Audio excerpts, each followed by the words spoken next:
Szerbusz, köszöntelek a csatornámon, most ezt szeretném veletek megbeszélni, a lévitákról lesz szó, és az isteni haragról, és hogy mit jelent ez a héber szó, a kecef.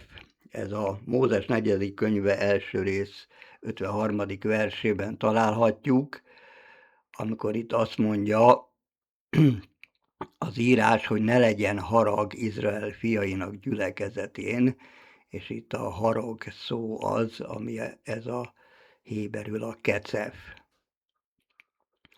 Tehát a bibliai héber nyelv zsenialitása abban rejlik, hogy az elvont szellemi fogalmak mögött mindig ott találjuk a kézzel fogható fizikai valóságot. Amikor a sivatagi vándorlás során Isten kijelöli a léviták feladatát, egy olyan védelmi vonalat húz fel, amely megóvja a közösséget a teljes megsemmisüléstől. De vajon mi köze van az isteni haragnak a letört faágakhoz és a forgácshoz? Itt van a sátor templomnak az illusztrációja.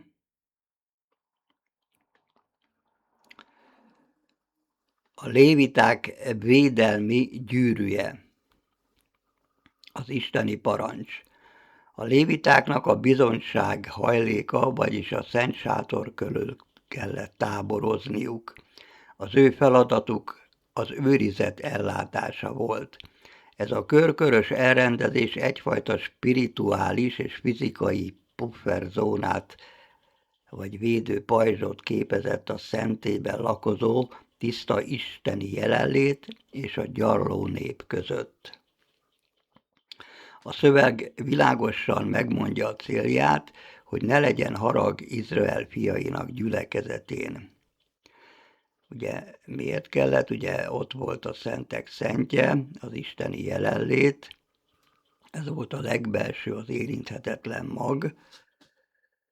Ugye a bűnös ember nem érhetett hozzá. Akkor a léviták gyűrűje, mint egy védőpajzsot, mint egy pufferzónát alkottak a nép és a szent sátor között. És volt a külső tábor, ugye, ahol a nép volt, és hogy ez megóvta őket a katasztrofális következményektől.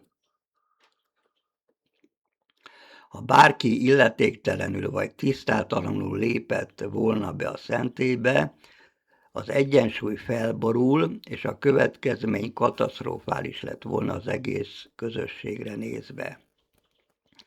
A kecef, ugye ennek a szónak kettős arca van. A versben szereplő harag szóra a héber kecef kifejezést használja. Az óhéber szótárakat, például a BDB vagy a Gesenius megvizsgálva egy rendkívül izgalmas kettős jelenség rétegre bukkanunk. A szó nem csak belső indulatot vagy dühöt jelent, hanem konkrét fizikai képeket is hordoz. Elvont jelentés: a belső indulat, düh, harag az isteni reakció a rend megsértésére. Fizikai kép: forgács és fatöredék, a széthasadt szilánkokra tört anyag képe, a rombolás látható nyoma. Az uszadékva, a vihar által elsodort, gyökerét vesztett fadarab, a kapcsolat megszakadása, ugye ezeket jelenti még ez a szó, a kecef. A letördelt gaj, ez a kötszáfá, a megtépázott fa letört ágai, az erőszakos hirtelen törés képe. A héber nyelv nem elvont fogalmakban gondolkodik, minden szellemi igazság mögött ott rejlik egy kézzelfogható fizikai valóság képe. Hogyan tör el a fa? A harag kézzelfogható logikája. A héber gondolkodásmód szerint az isteni harag, a kecef nem egy kontrollálatlan, hisztis emberi érzelem. A kép a kiszáradt, feszültség alatt lévő fáról szól. Ugye miért történik meg a feszültség, ahogy felépül? Ugye a szentély rendjének megsértése romboló feszültséget generál a szellemi világban. A törés bekövetkezik, amikor a fát túl nagy erőhatás éri, az hirtelen recsenbe eltörik, szilánkokra és forgácsokra szakad szét.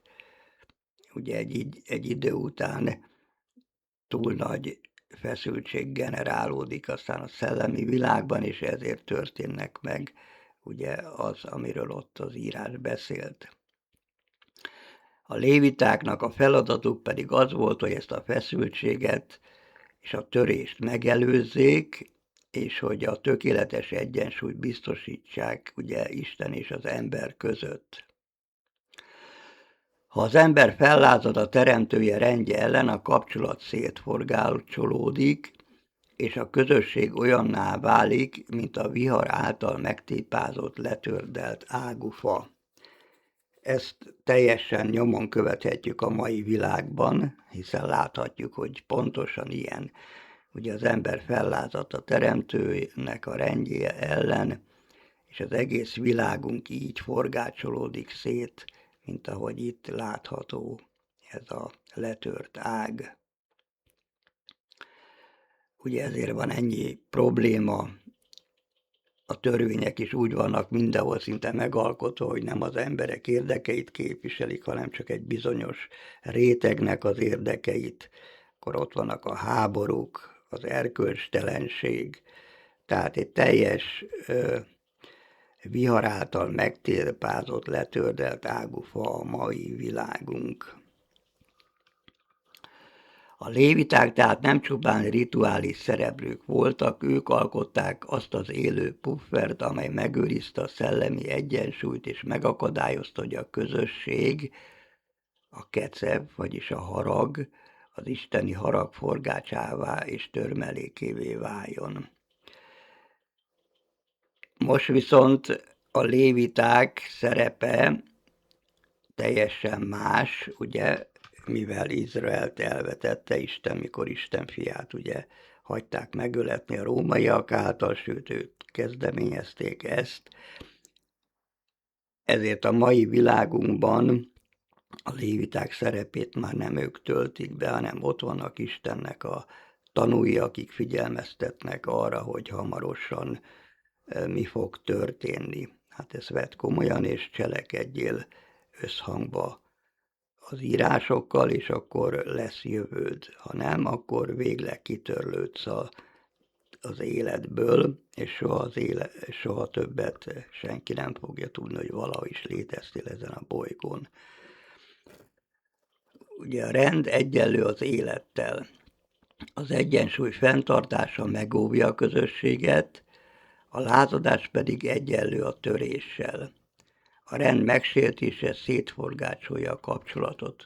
Ugye az ember és az Isten közötti kapcsolat, ez már ugye szét lett forgácsolódva, legelső sorban először is ugye Ádám és Éva kezdte ezt el, és ugye azóta eltelt nagyon sok idő, és most már Isten úgy látta jónak, hogy hamarosan beavatkozik és helyreállítja a rendet és a valódi igaz életet. Hát köszönöm a figyelmet, ezt szerettem volna nektek elmondani. Itt a YouTube csatornának a főoldalán van blog, ami elvezet benneteket illetve egy link egy olyan blogra, ami sok segítséget tud nyújtani.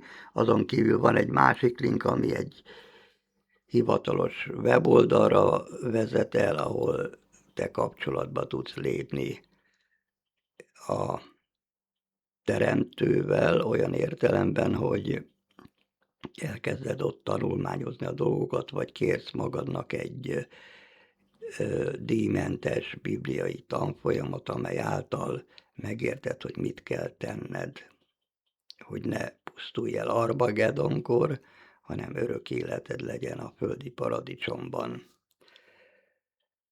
Hát ezt szerettem volna elmondani, további szép napot, és Isten áldása legyen veletek.